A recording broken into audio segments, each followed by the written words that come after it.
Hey, good morning, Jon. Nice to see you. Good to see you too. Yeah, this is really amazing. Thanks for taking the time to do this. This is great. No, I'm excited. Look I can't be in Napa right now. I'm here in Hong Kong. It's making me homesick. My house in Napa is only a 5-minute walk from you guys at That's Beringer. right. Tell me about 18, because it was interesting. I did taste your Pinots last night to just get a head start, and they were very balanced and beautiful wines, but not necessarily better than 17s. That's what I think is interesting is 16, 17, 18. I like all the wines. They're fantastic, but sort of different, slightly different styles to them, which is really great. That's what you want. For sure. I mean, those three vintages, couldn't be more different. 16 was a low crop and it was quite cool, much like this year was starting out to be. So those wines are very fine, have a lot of precision. 17 was a little bit more protracted season because we had some long, cool summer, but then it got a little warm toward the end. And I think that gave the wines some really nice concentration, but they had that slow development before that. And then the 18 was a little bit more, I wouldn't say it was a large crop. I mean, it was just a little bit more generous, very, very long growing season with pretty mild weather. So they're all incredibly different. I like the balance of the 18s as well. I think that my impression is they're going to be around a little longer. I think they have a little more age worthiness to them, but we'll see. Yeah, oftentimes I'm wrong. Is there any difference between, let's say, Chardonnay and Pinot, or was 18 good across the board in terms of grape types? I think it was. I think in 18 in particular, the winemakers could really decide when to pick rather than Mother Nature sort of forcing our hand. And so, like our Chardonnay this year, I mean, it's 13.2 alcohol. I mean, very low alcohol. Wow. We picked it, nice bright acidity, but we didn't have to rush into that. We just sort of let these very, very slow maturity happen on the vine.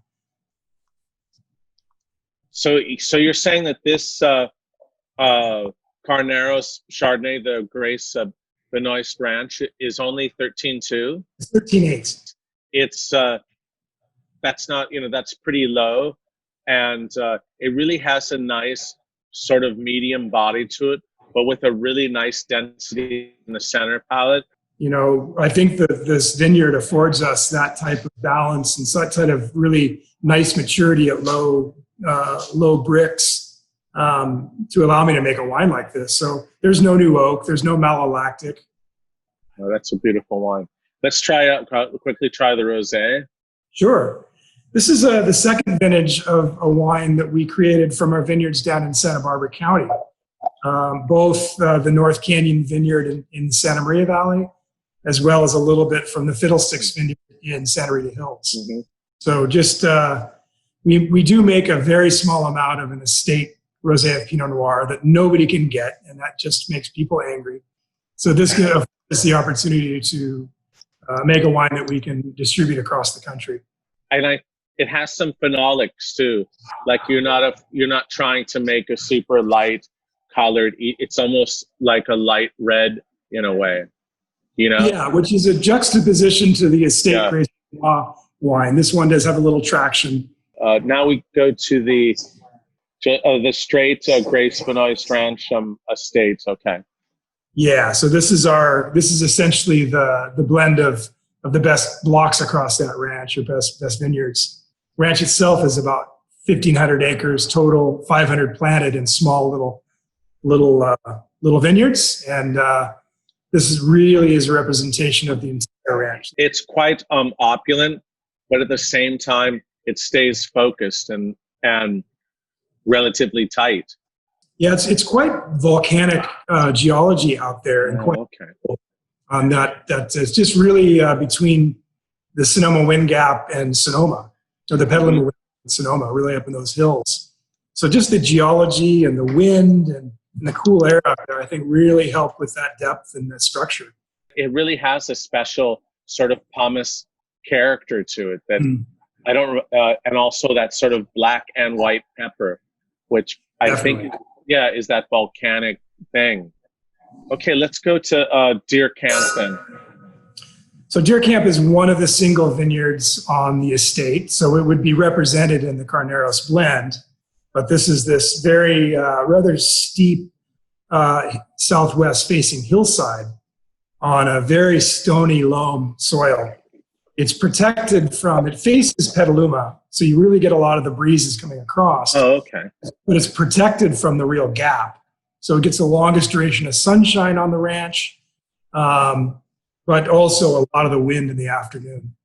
Yeah, this is a really fantastic wine. And also I like the dusty tannins in it.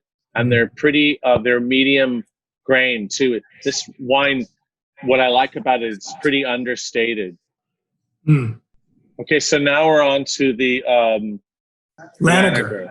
Okay. Yeah, which is literally just adjacent to Deer Camp. Deer Camp is this southwest-facing hillside, and then Laniger is this northeast-facing alluvial slope that is in Laniger loam. So that's the soil type.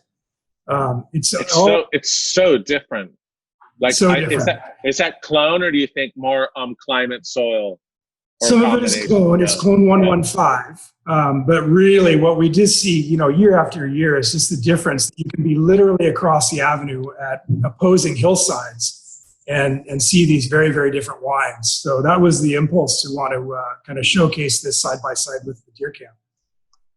It really has much more strawberry and berry, flowers, pine, and it has a more sort of transparent character to it.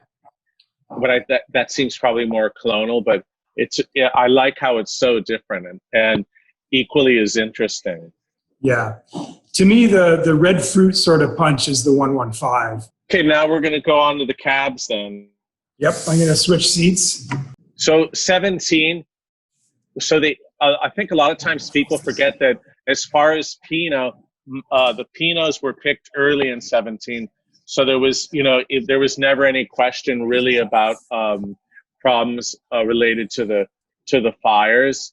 And then cabs, of course, we know that there were some people who were left because they picked late, but also less, maybe less of a problem. Honestly, I tasted probably from 17, maybe almost 1,000 different wines, and I didn't come across many problems. And I actually enjoyed, the balance of the wines. So we benefit from being way ahead of that. These were harvested third week of September. So we missed and we missed the fires. By the time the fires hit, these wines were dry and sealed in tanks. So they were just in stasis, on the skin. So normally we're 30 days on skins, and in some cases these might have gone on to 40, 45 days, which actually in this vintage I don't think was a detriment to the wines at all. It's very accessible now. You could drink it, but I think 3 or 4 years more. But it's a nice, really pretty wine. Okay, so now we're on to Coombsville. This is really, for me, classic Coombsville character with all that blue fruit. And exactly. You have black truffles, and I thought this was was really a beautiful wine this year. Thank you. We really, really loved it. And again, a vineyard that's, I think, maturing to the point where we're seeing the very, very consistently high quality, but that also that character, that black and blue fruit you mentioned is definitely there. Yeah. So now we're on to Rutherford. So this is Gary Morrisoli's vineyard out on the end of Kneebaum Lane. This has a little bit more, I found, but it's normal that the wines on the valley floor, like the Rutherford and Oakville, have a little bit are a little bit riper, a little bit richer. Yeah, and I think that had to do with that warmer season. They came up to ripeness pretty quickly. Nice wine, but more, I would say, more drinkable, just fleshier than, say, the Coombsville. Yeah, I agree with that. Let's look at the Oakville by comparison. That has slightly finer tannins, but still soft and luscious.